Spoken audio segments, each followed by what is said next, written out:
संघर्ष लोकांच्यासाठी, संघर्ष शेतकऱ्यांच्यासाठी, तरुणांच्यासाठी, संघर्ष बेरोजगारांच्यासाठी, संघर्ष स्त्रियांच्यासाठी, संघर्ष अल्पसंख्याकांच्यासाठी.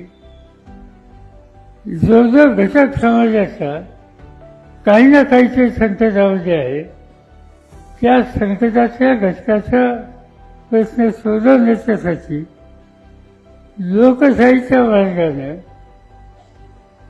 एका चौकशीत बसून प्रसंगी संघर्ष करायची आणि लोकांची जागृती करायची याची अत्यंत आवश्यकता असते.